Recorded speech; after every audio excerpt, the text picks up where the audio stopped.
Welcome to another episode of Burn the Wagon, where we're going to have an amazing guest today who is a creator of a board game called Burn the Fort.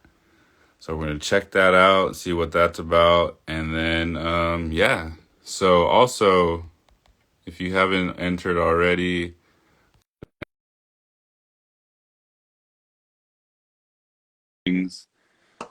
so you gotta like, comment, put us on your story.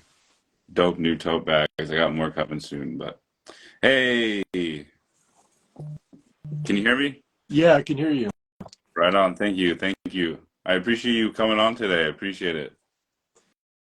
Yeah, thanks for joining me. I mean, Yeah, yeah, thanks for the invite, I mean, yeah. and It's all inviting me. good.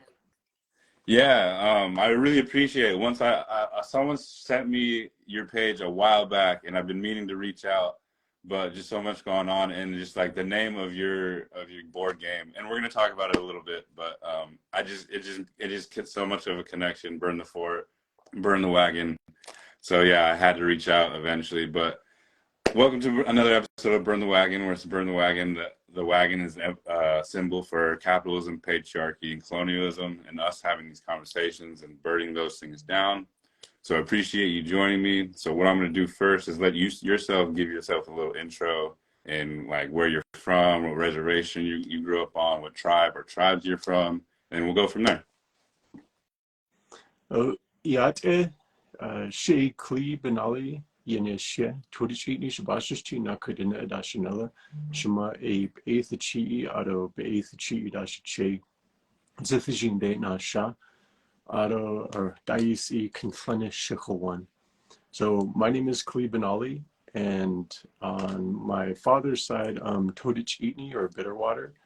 And my mother's side, Russian Polish, and I am originally from an area known as Black Mesa or Jifijin on the Denepikea or the Navajo Nation, and currently I reside in the occupied area known as Flagstaff or Kinflene, which is at the base of one of our holy sacred mountains for Dene people, one of the four cardinal mountains that represent the pillars that uphold our universe and our cosmology. Wow, that's amazing. And how long have you lived at the like in that area for? Well, I was born in the IHS Indian Health Service Clinic in Tuba City, and my family lived off and on the res, but my dad always called it an open air prison camp because Denepikeya means where we walk around as Dene people. And so since creation, since time immemorial, we have these four or six sacred mountains, really, but four cardinal mountains that represent the sacred directions that are the boundaries for the area, our traditional homeland, that are our traditional homelands. And so all my life I've lived within the traditional boundaries. So then, when we were kids, our parents didn't want to put us into the extensions of the boarding schools that were here, and so we went to school off the res. But yeah, off and on the res pretty much all my life, and then mainly Okay. here. I live in occupied Flagstaff for pretty much most of my life now. Wow. And you said you live at the bottom of what mountain? Sacred Mountain, was it? Decolonizing is the name in Denepazad, but the colonizers here call it the San Francisco Peaks after, I guess, the Spanish invaders came through in the 1600s and saw this sort of unique ecological islands, the highest, mountain in Arizona, the highest ecological or geological ecological feature, and called it after their Saint Francis, which I guess is the patron saint of ecology. But it's a mountain that's held holy by more than 13 indigenous nations. And we've been fighting to protect it because it's controlled and managed as so-called public lands by the United States Forest Service. And for more than 40 years now, we've been battling ski area development and expansion. This case has gone up to the Supreme Court twice, and most controversially starting in the early 2000s, leading through nearly a decade and a half of court battles. We've been fighting the expansion of the ski area because they proposed, because we live in a high desert. Hmm. When people think of Arizona, they don't think of skiing. They think of the Grand Canyon. They think of indigenous peoples. They think of, you know, the desert, cacti, and so forth. And so the ski resort, to sort of maintain and sustain its profits, proposed to make snow. But there's no water here. There's no lakes, rivers, or streams, just small springs in the area. And sometimes we don't get a lot of rain depending on the seasons. So they proposed to make snow from this municipality, this occupying space of so-called Flagstaff, by pumping 180 million gallons of treated sewage from the city of Flagstaff through a 14.8-mile pipeline up the mountain to make snow.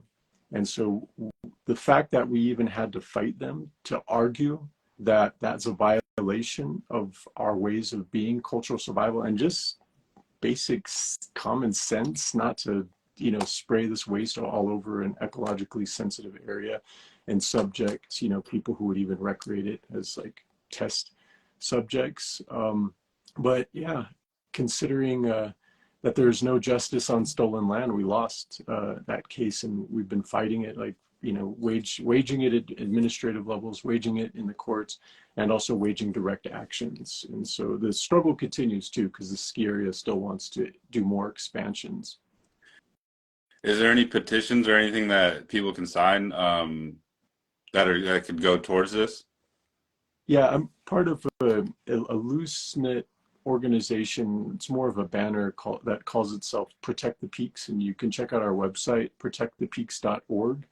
Uh, but I mean, the petitions are useless. You know, we have exhausted every means, essentially begging politicians to see that we should have the guaranteed religious freedom that their own constitution says that it's founded upon. As indigenous people, we still don't have that. You know, I mean, our ceremonies, our spirituality was outlawed until 1978, and the American Indian Religious Freedom Act was passed then. And the case to protect the San Francisco Peaks actually was one of the first legal battles in a case called Wilson versus Block, and it demonstrated that that law failed. It really offered no meaningful protection for indigenous people. In subsequent court cases, as we have seen, from Standing Rock and Lake Oahe to Mount Graham to you know, hundreds of other sacred places, that, you know, the colonial laws are set up not for indigenous interests but colonial profits or capitalist profits. And this is really, the fight is everywhere. So instead of signing petitions, I urge people to understand the threats against sacred lands where they are and engage in those struggles to defend them. Does this have, because I'm seeing a big wave in a lot of people, like there's certain social media influencers that are giving directions to certain sacred hiking sites. I don't know if this is in Arizona, but this is happening a lot. And then those sacred sites are being like, people are going there and trashing them, and then like pushing over certain like rock structures and stuff. Is this part of that, or is that a complete difference?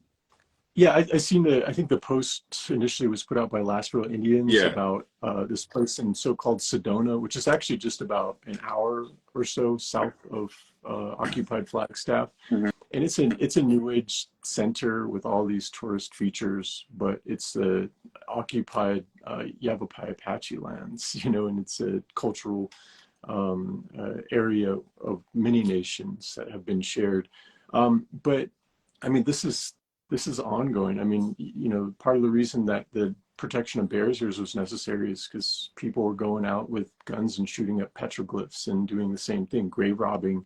You know, this is why laws like NAGPRA, the Native American Graves Protection and Repatriation Act, were necessary, but they also still don't do anything because there's an incentive to rob indigenous people of our connection to the land and rob our ancestors.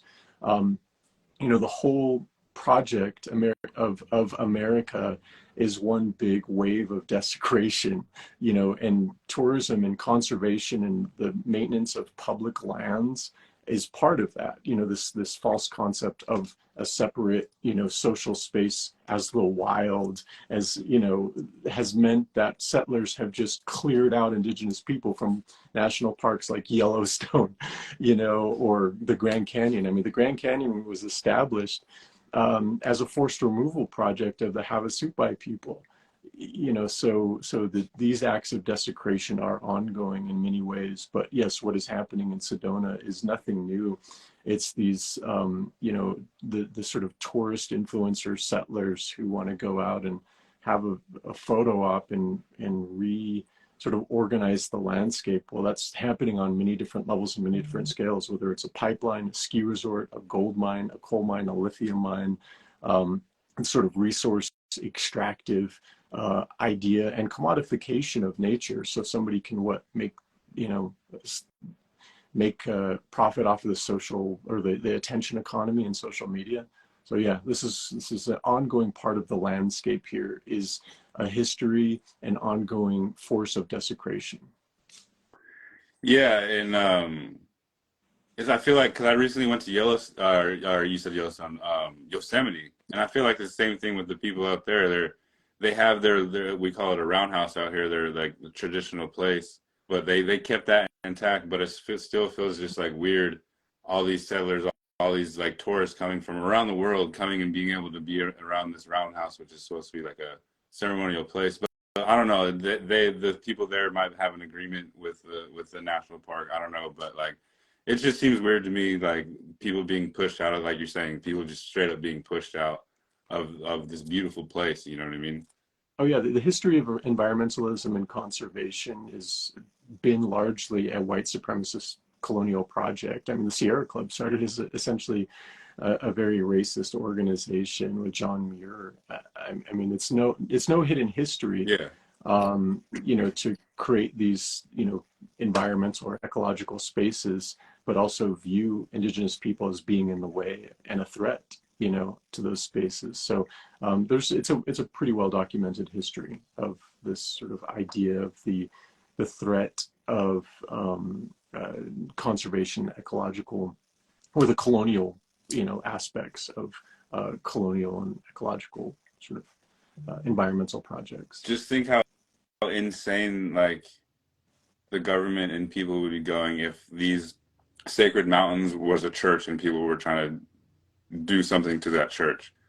They would stop whatever is going on to that church immediately, and they would not let anybody touch it. So like I don't see why they can't apply that to actual Mother Nature that was just made. You know what I mean?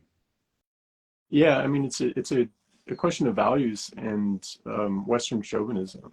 I Yeah. mean, when Notre Dame was burning, tears flowed and money flowed and support flowed, and it was such a crisis. But we've had hundreds of Notre Dames desecrated and destroyed in the name of quote unquote progress here Yeah. for economic development or resource extraction. I mean, the fact that people have to put their lives on the lines to stop a pipeline from going through our communities so we can protect a sacred site, protect the ancestors to make sure that they're resting, and protect our health and environment for future Yeah. generations. We have to justify that. I mean, in the and I've written a lot about this because I was on the front lines and I still am in the struggle to protect the San Francisco Peaks here. But in the opening arguments for many of these cases in the court battles, you know, there's a very clear hypocrisy and contradiction in terms of viewing indigenous ways of life as illegitimate compared to the Western Christian sort of nationalist attitudes that have been inherent. You know, a lot of people say, oh, we're in this cultural war and there's this, you know, Christian nationalism, Christian authoritarian nationalism that's like, you know, this huge wave that's rising up and sort of coming out of nowhere. No, that's always been the premise of the settler colonial project of the Yeah. U.S. No, so go ahead. So I was just agreeing. Sorry. Oh no, that's it. I could talk about this all the time. I mean, I have a lot of different citations, you know, of the experiences that we've had in this sacred sites battle, particularly over the San Francisco peaks, of government agencies in court saying that, you know, they couldn't, if the judge ruled against them in this case, it would open up millions of acres of public lands for protection from indigenous people, because millions of acres of public lands are held sacred. And we were like, well, what's the problem with that? You're acknowledging that there is an issue here that needs to be resolved and brought into an alignment if you say you value religious freedom, but it's only religious freedom for some, particularly not indigenous people. Yeah, I agree.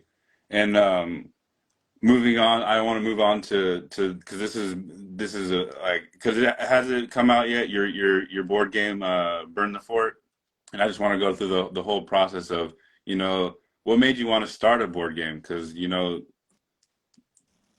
that's cool. I've like, you know, that I've never seen an indigenous based board game in my life. So like to come and bring that to our and that also it's able to bring people back together to a dinner table, to the family time. So it's like, I think that's very important as well.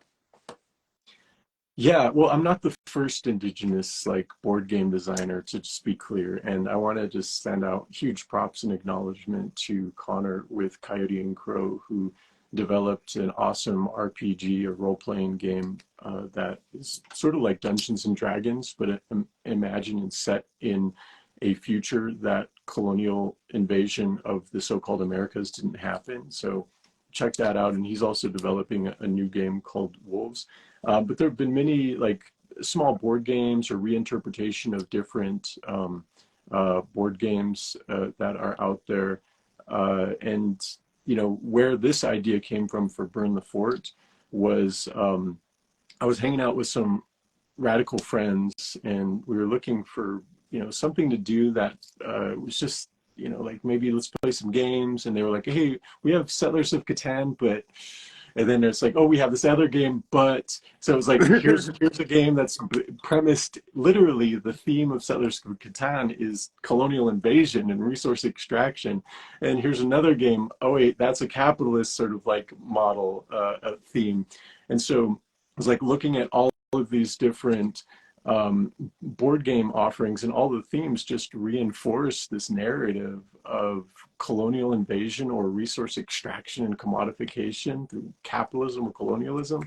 I was like, okay, I need to do something different. And so I, you know, from that was like about a little over 6 years ago.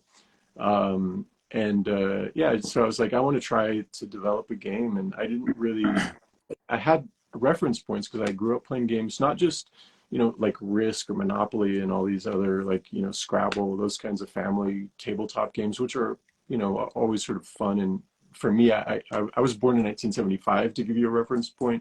So I grew up in a time very much where, like, in some ways, board games were, you know, part of, you know, a sort of pedagogical process. But you know, we also have our traditional games as the Net people. We have Keishe, which is a shoe game. And that game is actually rooted in our creation account. And part of the reason that we live in a sort of balance of day and night. And so in our history, it's actually a bit of a ceremony, but in the winter, it's played today. And I grew up playing it, and I can, you know, sort of, I know the game enough that I sort of lead sessions of Keishe. And so, yeah, I've always loved that element because it is, there's a lot of luck, there's a lot of gambling, there's different interesting mechanisms. And I also grew up playing another game called Tzidif, which is a very simple game. And it's the closest thing I could say to like a board game where you have a series of 40 stones and a central rock, and you have these 3 dice that are 3 stick dice. One side is painted black, and the other side is painted white, and you drop them, and then they're basically dice. You know, you have counters depending on how many sides are black and white. And so when I was developing this game, I knew I wanted to do something that just celebrated indigenous resistance. I knew I wanted to just, you know, create a celebration of indigenous resistance, but also create a tension within the mechanics of the game as well. And so I adopted the use of those stick dice from Tzidif, And then I sort of set them thematically against what we call the colonizer dice, which are just, you know, two six-sided dice. So yeah, it was more or less something that I wanted to have is, you know, like what you said, something in front of like a family or your Uh-huh. friends could share without mediation of a digital device. It's very much an analog and tactile sort of experience because I really like board games. I like contemporary games. And today there are actually many more. When I started developing this game, there were very, very few sort of what you'd consider radical or political games. I mean, there was a handful. I mean, arguably Monopoly started as an anti-capitalist game. The original designer, Interesting. she created it to as part of an intervention to educate people about how monopolies are bad. Uh, But it was just sort of ah. twisted, and now I think it's Hasbro, whoever owns the IP for it, has sort of twisted it, and people just, you know, play it with a depoliticized version of it. But it Mhm. actually was supposed to show the threats and dangers of capitalism I historically. mean, that makes sense. Like, because people go crazy sometimes in that when they get that money. Oh yeah, yeah. I played sessions of Monopoly. No matter how you theme it or skin it, because they have all these different versions. Like there's a Dinet version, a Navajo skinned version of Monopoly that some people have made, and no matter how you play it, yeah, actually it can ruin friendships or create bitter feelings. But yeah, I mean today there are an array of different board games. One of them, Spirit Island, for example, is designed. Um, as an anti-colonial game where you're the spirits of an island that's being invaded by colonizers and you have to fight them off and sort of put fear into them, which is cool. And there's another game called Tendaya. There's a game called Freedom that celebrates the Underground Railroad. There's a couple of board game companies specifically like the Tessa Collective that design like anti-fascist games, cooperative games, just sort of like more games that are aligned with the political left for, you know, popular education. And who was that? What was that first game that you said? The RPG game? Oh, Coyote and Oh, Crow, designed by okay. Connor. Yeah, it's great. We I have a want to. copy. I want to look that up. Yeah, highly recommend. And check out. He just had a successful Kickstarter campaign for Wolves, his new game that's coming out. That's also going to be a cooperative game. It's a strong indigenous thematic experience as well. So. And is the Burn the Fort, is that anywhere people can order, or has that hit the shelves yet? No, Or so and is we it gonna? we just oh sorry. No, go ahead. We just ended our crowdfunding campaign on GameFound, and it's being manufactured right now. So this is the box for the board game, and it's in the process of being manufactured. I just got an update from the manufacturer, and they just said that they're starting assembly this week, and they'll be shipping them the following week. So we don't have these yet, except this is like a mass production sample. Uh-huh. And so it will be, so it was available as like a sort of pre-order thing with the crowdfunding campaign, but that campaign is over. And we will make it available on the website, burnthefort.com. And we've been, you know, this has been completely like word of mouth. I haven't done any like paid advertisement or anything like that. People in the board game community and many indigenous like educators and sort of radical groups have reached out saying they'd like to distribute it, like a lot of info shops, autonomous centers. Um, so we're trying to make it as accessible as possible. Like we're working with a Canadian so-called a retail indigenous retailer that's a board game store in so-called Canada, which is really cool too. So and Coyote and Crow sort of hooked us up with that connection as well. So there's this whole small community of you know, with sort of a, you know, indigenous community within the board gaming community that's really supportive and has been really an awesome force. So yeah, but just to be clear, the board game will be, we don't have a retail date yet, but it most likely will be sometime in mid-November. So we'll throw up probably before then a pre-order form on our website, burnthefort.com. But you can also, if you're, we've also made this available for free for radical indigenous groups, autonomous spaces, and educators. So this is first and foremost a teaching tool. It's a lot of deep history. I spent a better part of the process of designing this game as an educational sort of anti-colonial intervention. So we have facts like on almost all the cards. I've done a lot of just deep research in terms of the time frame of the game, because the game is set during the so-called Indian Wars, from like the around the 1600s up until, some people say the 18 or early 1900s, but honestly the Indian Wars never stopped. But that's a well-documented time in history, and usually it's portrayed, and this is like true for like even the board games. It's like indigenous people, if they're part of like some thematic board game, usually we're like a threat, right, to innocent settlers who are, you know, just trying to make their way, or we're like a prop, you know. It's like, hey, let's make friends with the natives, so then that's how we achieve our objectives, or we're victims, right? So I wanted to make this like, no, these are warriors that we're celebrating. Like, you get to play as one of 6 indigenous warriors, and you get to stop these colonizers from bringing supplies to the fort and try to burn it to the ground before the train, which represents the Trans-Pacific Railroad, or Transcontinental Railroad, from reaching its destination, which is, you know, thematically part of that whole history. And so we actually have a variation in the game where if you, because it's a semi-cooperative game, so everybody can play together, or you can sort of, you know, try to win on your own.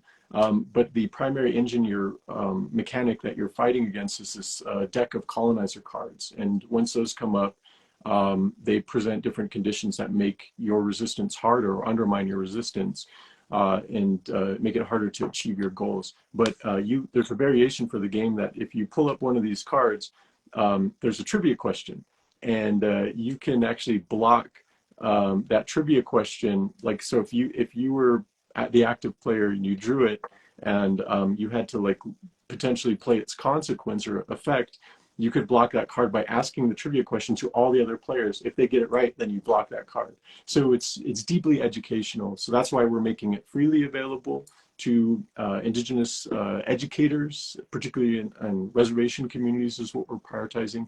And the form for that is actually now live on our website. So you can go to our website.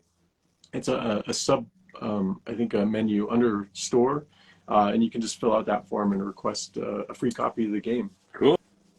So but it won't be shipping until sometime in late September or November. So when we're looking at getting all of the crowdfunding fulfillment out. I definitely want to be able to get one. I'm going to start working at a nonprofit here that helps a lot of Native kids. So I'm definitely going to want to get one of those, and it's a perfect match for, you know, burn the fort, burn the wagon. You know what I mean? Like I said, it's somebody I interviewed, like I said, a while back, send it to me. So like you said, it's all word of mouth, and that's how it's like the amazing communities created. You know what I mean? Like, it's just word of mouth from like somebody that has the same views and has the same, like, wants the same things, just shares it with somebody they know, and then like that's how we got connected. So like, it's amazing being able to do like word of mouth stuff like that. And something I wanted to ask was, do you have to have 6 players to play, or can you go with like 3 or whatever? Oh, it's actually, so we have 6 warrior cards like that you can choose from to play with, but the player count is 2 to 4 players. So you can play up to 4 players. We didn't really test it at a solo play count, but I think you can play this as a solo game. But yeah, it's meant to be social. You know, it's meant to be played with friends or family, and to have like, you know, be entertaining, but also be an educational opportunity, and something maybe cathartic too. You know, you could play this and just be like, yeah, we want to sort of smash on some colonizers and burn their wagons while we do it. And this is something I really want to hear your answer to. And I know I skipped a question, but I really want to hear your answer to this, because I ask it. I like to ask everyone, because everyone has a different answer, you know, and a different perspective. But what does land back and what does decolonize mean to you? You can answer that in either order you want. But what do those 2 things mean to you? Well, yeah, thanks for asking, because I don't think we are addressing that question enough these days, especially because it seems like decolonization has just become a buzzword that Yeah. people say over and over again until it doesn't really mean anything. Like, you know, there's a book out there called Decolonize Wealth, which essentially is a premise around decolonizing capitalism, which is really a bullshit narrative. Like, I read the book and it's trash, in my opinion, because it's just trying to justify settler inclusion of indigenous people towards a Yeah. sort of type of success that is not rooted in our ancestral urges and ways of being that are in line with Mother Earth. But, you know, to understand decolonization, I think first it's to define colonialism. Um, and for me, I appreciate Patrick Wolf's sort of clarification that um, colonization is a structure, not an event. But I think the indigenous urge should be to make colonialism an event, to end colonialism, right? So it is a structure, that means it can be attacked and dismantled. So there are two branches of colonialism that I think are important to identify. And there are many different ways those branches of colonialism or categories affect indigenous peoples and the land. The first one is settler colonialism. And to me, and this is actually a definition. We put a glossary at the end of the game guide in Burn the Fort, just to be clear on what we're talking about. And the definition that we have in this game guide is that settler colonialism is a form of colonialism which seeks to violently displace and replace indigenous peoples with an invading society of occupying settlers. So, you know, you can apply that in Palestine, you can apply that in you know, the continent of Africa and many different diasporas that have been colonized for occupation specifically. And the second category is resource colonialism. Some people call it extraction colonialism. And the definition that we put in the game guide in the glossary at the end of it is it is an economic policy of violently conquering a land to exploit indigenous peoples, non-human beings, and the resources of the land. And so both of those forces usually are operating in tandem because, you know, they're typically waves of settler colonialism specifically for, you know, occupation, but they are also driven and maintained by the extraction of resources of that land. So you can have, of course, settler colonialism and resource colonialism operating together. And the definition that we put of decolonization in the game guide is a process in which indigenous peoples seek to become free of the oppressor regime, its ideas and its institutions imposed on them by a colonial power.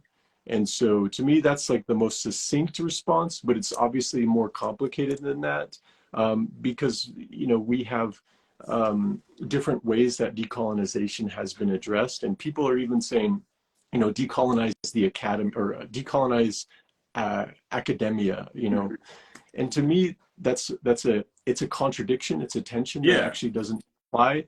I think we can try to indigenize, if you're familiar with that term, like, or your audience is, like, indigenize an academic space. But if it's a colonial construct and institution that's designed to serve, you know, the progress of colonial civilization, then we can't decolonize it because Yeah. it exists in contrast or contradiction to our ways of being. So to me, I think it's important to identify things like, you know, particularly the fights in Africa that against colonization, where, like, Frantz Fanon and in Retro to the Earth says, decolonization is a program of complete disorder. And what he means by that is it's a complete program of disorder against the settler dominant social order or the invading dominant social order. And so I'm actually writing a book right now, and we're editing it with the publisher. The title is No Spiritual Surrender, and the subtitle is Indigenous Anarchy in Defense of the Sacred, because I'm an indigenous anarchist, but, you know, I don't like leftist politics. If you really press me, the only reason I use the term anarchist is just as a tension, to cut through the bullshit of having a discussion about liberalism and, you know, reform, because I think that anarchism not the European sort of like study and leftist politics, but the anti-politics of anarchism offer something interesting. And so that's the premise of my book, is to explore the tensions, the ways that we can engage in an autonomous indigenous struggle to take down a colonial settler social order, dominant social order. And so I would offer, if you don't mind me going a little bit more into this sort of rant on decolonization. Go for it. Yeah. Yeah, this is just like a little bit of like the highlights of some stuff that I put in the book, but I think it's important to identify a distinction between, for me, a distinction between decolonization and anti-colonial struggle is very important, because decolonization has become a lifestylist fad. Like people are saying, decolonize your diet. This is like, yeah, if we're talking about reconnecting to indigenous diets, like it's a question of more or less like reconnecting with our ways of being, and sort of try to separate out or make a distinction between what has created this imposition or domination of our ways. And so what I write is, while decolonization has now become merchandise into personal lifestyle projects, anti-colonialism is negation of colonialism. It does not lend itself to a positive or progressive projects, no matter how much it's marketed. Because if we can view decolonization as repairing or restoring and healing from colonial violence, then anti-colonial struggle is the intervening and destruction of that which makes it impossible for us to repair or restore those relationships.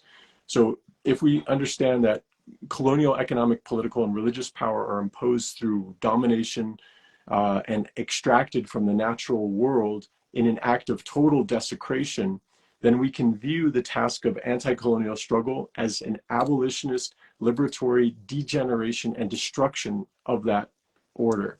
The task of decolonization then would be to assert a radical reconnection and a real assertion of interrelational autonomous mutualities.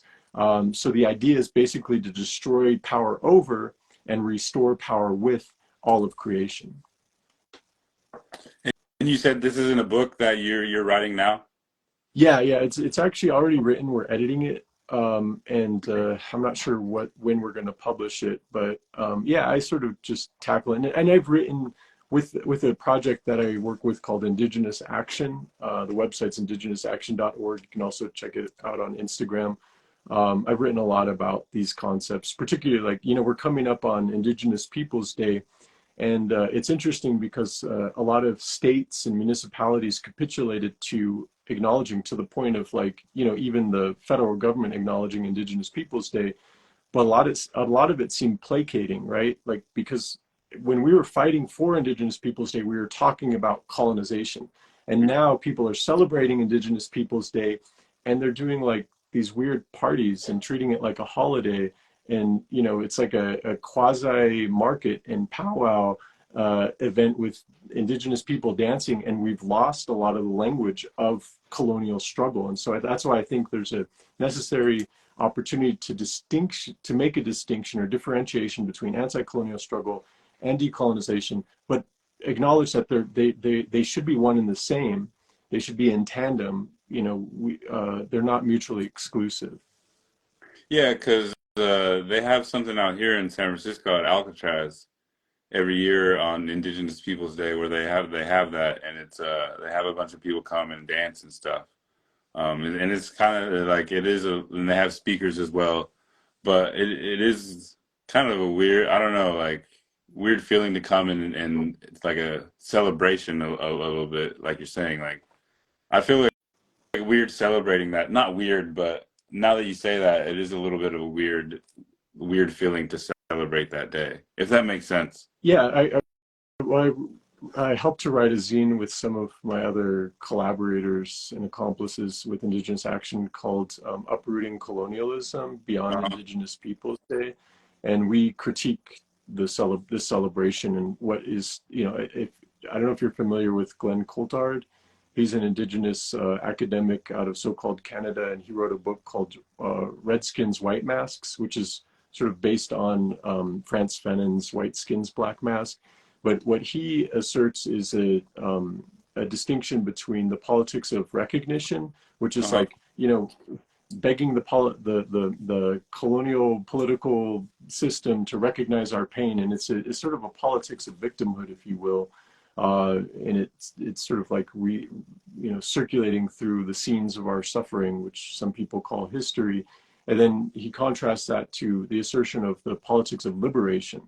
To me, it's like if decolonization and celebrating Indigenous Peoples Day, one, if it's not an assertion of healing and reconnection, radical reconnection, um, uh, it should all well it should be in one, I should say, an assertion of radical reconnection and healing for Indigenous people to restore our relationships to the land and creation and with each other. But it also should be a threat. Decolonization should never be anything but a threat to the dominant social order if we still live in a state of occupation that is still attacking every day our bodies as Indigenous peoples, our minds, our hearts, and our lands. So yeah, there's a lot of people who, like last year there was an event in so-called Phoenix and Akamil Optum and Peepash lands where it was sponsored by this massive capitalist nonprofit, and it was actually partially sponsored by a corporation that is notoriously perpetuating resource extraction here. And they had a VIP section that was like $2,500 a table for an Indigenous Peoples Day event. It's so perpetuating this class warfare and violence against our own people. Like, I don't know anybody who can afford that shit. Hell no. And then having no speakers like addressing colonial struggle and challenging the violences that we face every day. Like, I'm more concerned about the interests in the needs and the survival of our those who are most destitute in our communities, like our unsheltered relatives. Like, what kind of economic violence, if you're going to be like taking money from a nonprofit organization in the name of Indigenous People Day, while our unsheltered relatives are locked out on the streets, suffering, trying to survive, and dying because they can't feed themselves? What kind of economic and colonial logic are you still benefiting and perpetuating and celebrating as Indigenous Peoples Day? So, I'm very antagonistic. To put it this way, Indigenous Day is celebrated here in so-called Flagstaff. The city of Flagstaff at the same time maintains a contract to sell 180 million gallons of that sewage water to spray on the ski resort. So they are complicit, and they are profiting off of the violation and really cultural genocide. But at the same time, they're going to celebrate Indigenous Peoples Day. It's That crazy. shouldn't be accepted. But we have our own people show up, and they're ready to drum. They're ready to put all their feathers on, and exactly, they're motivated. What are they motivated by? We should be holding these institutions accountable and saying no more.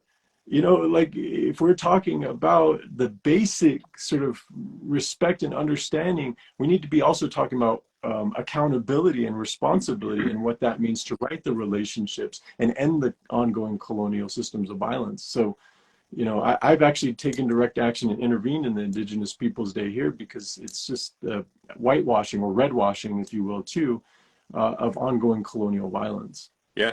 And I like what you said about the unhoused community, because I helped out unhoused community out in Santa Cruz, and man, like how people treat and perceive the unhoused community is crazy. And they're not even out there asking people questions, like, and getting to know any of these people. They just see an unhoused person and they automatically categorize them as a drug addict or a criminal or whatever. You know what I mean? Not even knowing what stories, how some of these people ended up on the street. 30% of people on the street are employed, and they're just like you said, $2,000 a plate. That's for here in Santa, and where I lived in California, that's 2 months rent, or it was for some people that's 1 month's rent. You know what I mean? So like that's wild to the amount of money people spend on some of these things and don't think about that unhoused community is crazy. It we should be Any society should be judged on how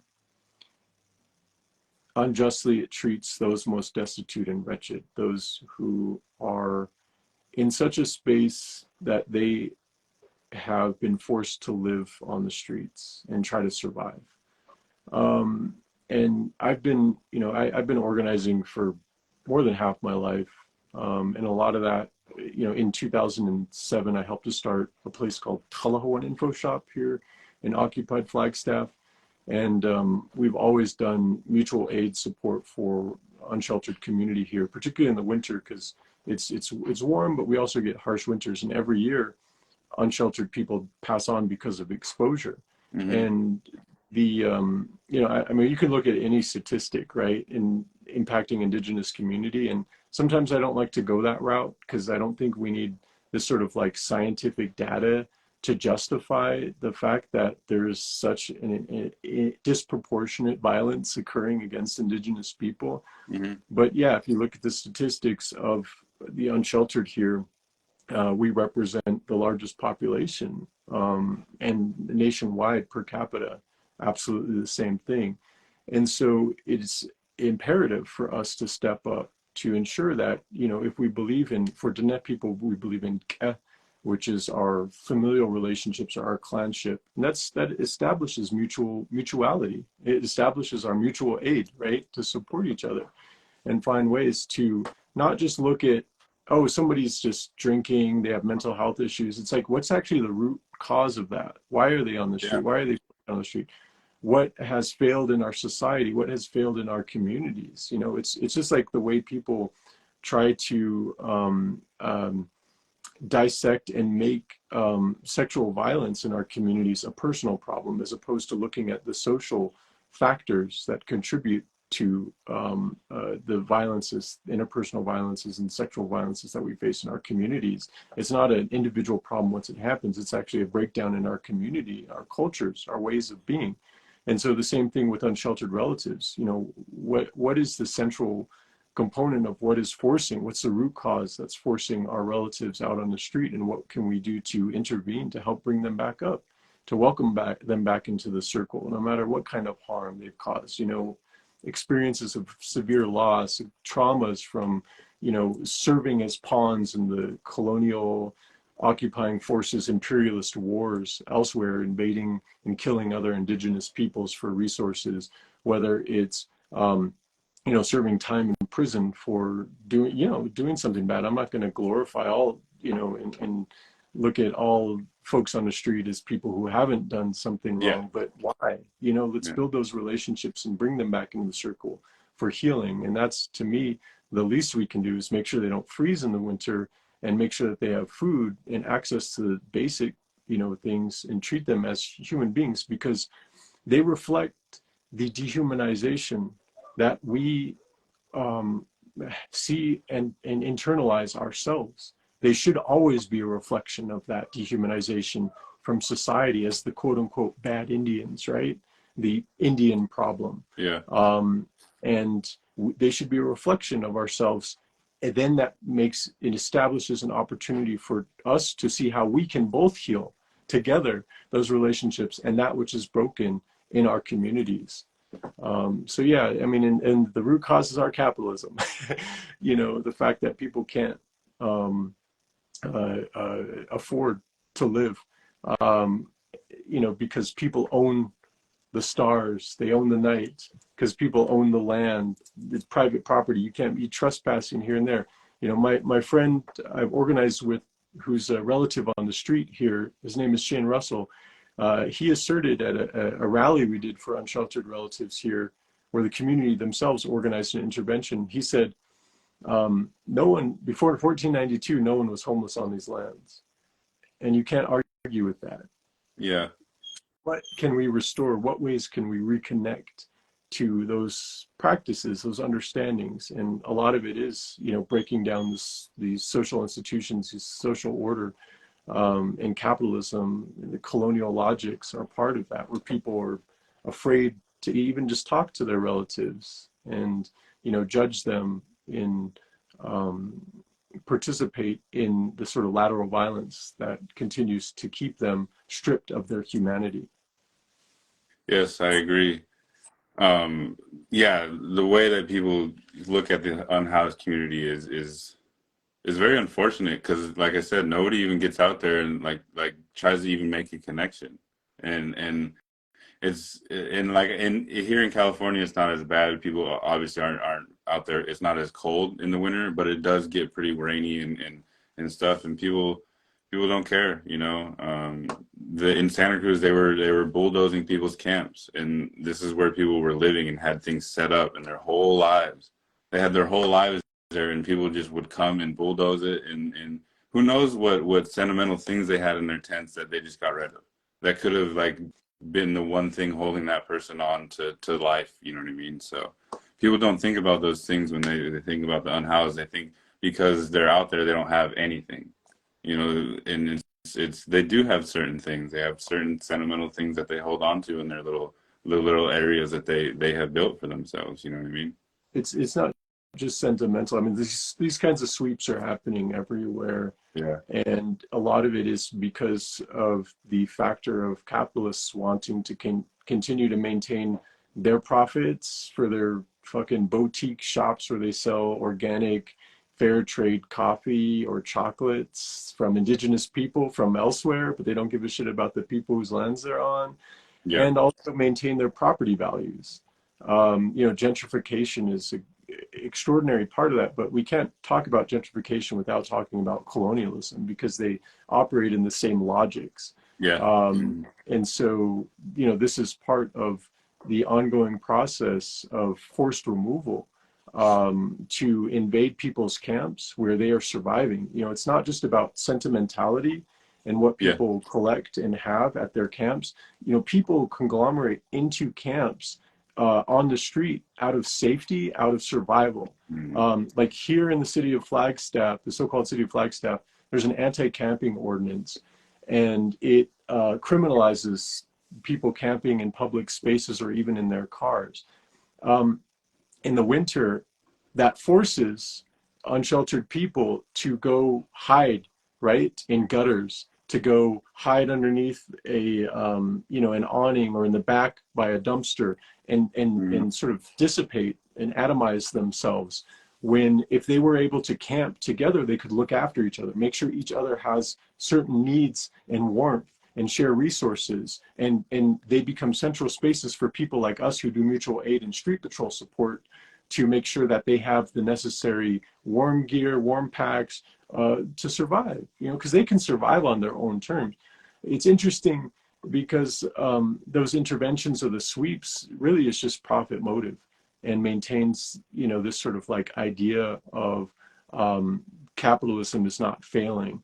But this is the reality that, Yeah. we should not ignore this evidence, and we should make sure that we are supporting each other so they don't continue to suffer in those conditions, and defend these camps um, rabidly, just as we would defend a forest from being clear cut, because our relatives are should be precious. They Yeah. should be, not discarded, disposed, Yeah. buried, hidden Absolutely. underneath. I mean, the fact that even today, you know, people have to be forced in such an undignified manner to beg some kind of municipality to search through garbage for missing and murdered Indigenous women, girls, and trans and two-spirit relatives in so-called Canada. The fact that that's happening today, that people have to say, hey, we need time to dig through your garbage to look for our relatives who are missing. This kind of disposal attitude and dehumanization is directly connected to the desecration of our sacred places and the healing that needs to happen to end desecration. To, as it's been said by many people, violence against the lands is violence against our body, and our unsheltered relatives represent that. Absolutely. I agree. Um, the amount that we have to go through to get the people to just care about what we're having to like beg for, like you're saying, to beg people to search landmines, to search fucking landmines is Landfills, yeah. wild. Landfills, yeah, is wild. Like they just throw case after case away. You know what I mean? Like of missing and murdered Indigenous women trans and two-spirited people. It's crazy. Like the amount of missing and murdered people are just being thrown out. So yeah, I don't want us to get cut off because Instagram will cut us off. But I really appreciate you coming on because I honestly learned a lot today about a whole lot about your game, about just decolonizing, about certain issues going on in Flagstaff, Arizona. Because that's yeah, I just learned so much today that I wasn't able to come back with as much, but like I definitely was like taking in everything you were saying because man, that you dropped some knowledge on me today for sure, and like I really appreciate you coming on and telling your truth and speaking about what you have going on in your life. Thank you. We didn't even cover land back. I had some responses for you on that because I feel the same way about land back these days that I feel about Indigenous Peoples Day.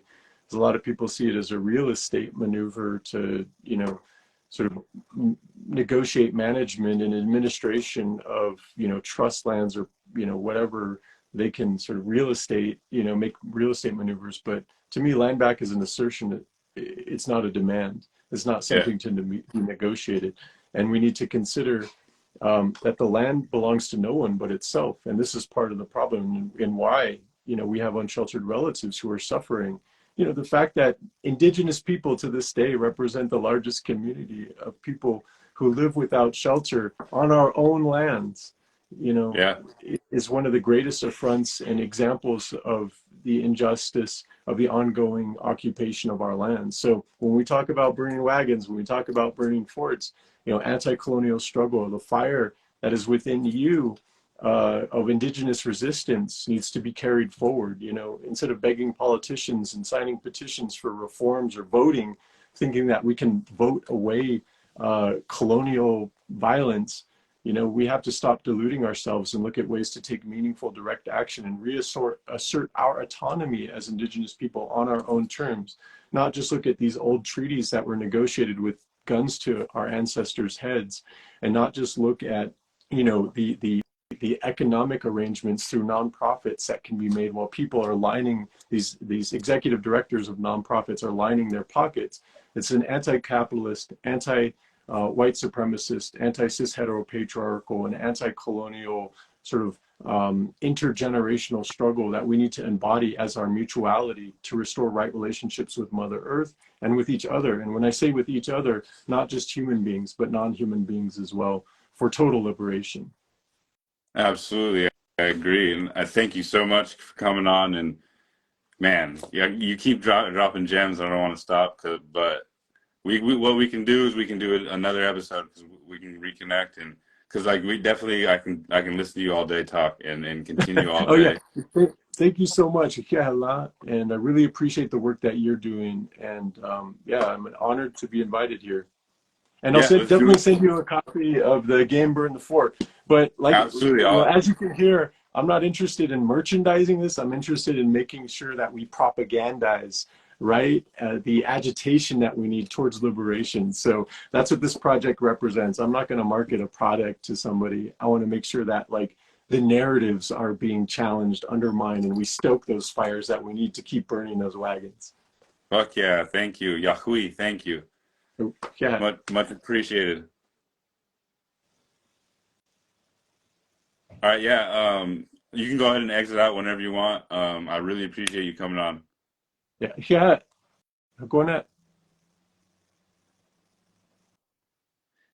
Thank you guys. Thank you everybody that joined. I really appreciate it.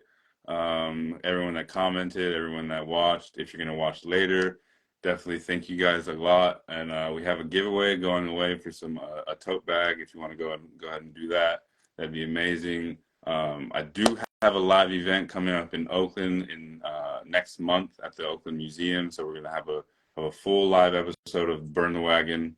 So thank you guys for the follows. Thank you guys for the love. I really appreciate you guys and peace and love.